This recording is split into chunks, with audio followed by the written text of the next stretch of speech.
হাসরের মাঠে একজন মানুষ জাহান্নামের ফয়সালা হয়ে যাবে, জাহান্নামের দিকে যায়, বারবার শুধু পিছনের দিকে তাকায়।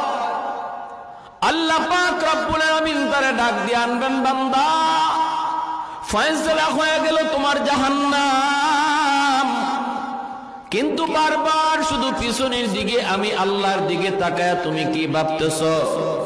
যাইবা তো তুমি যাইবা, কিন্তু এক কদম তুমি দাও আর পিছনে শুধু আমি আল্লাহর দিকে তাকাও। ঘটনা কি, কি জন্য তুমি তাকাইতেছ?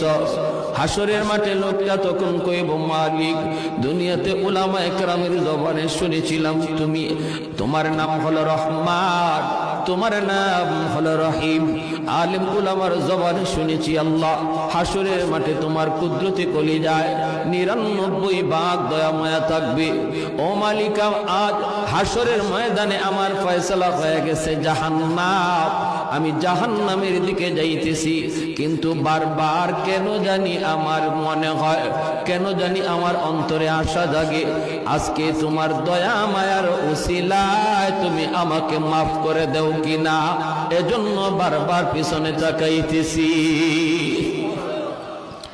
আল্লাহ পাক ফেরেশতাদেরকে বলবেন, ফেরেশতারা আমার বান্দার কথা আমি আল্লাহর কাছে বড় ভালো লাগলো,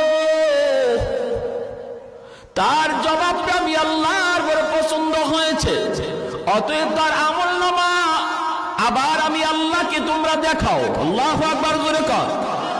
যে আমলনামা ওজনের কারণে নেকির পাল্লা হালকা, গুনার পাল্লা ভারী, আর তার ফয়সালা হয়েছে জাহান্নাম, ওই আমলনামাটা আমি আল্লাহ আবার নিজে দেখব।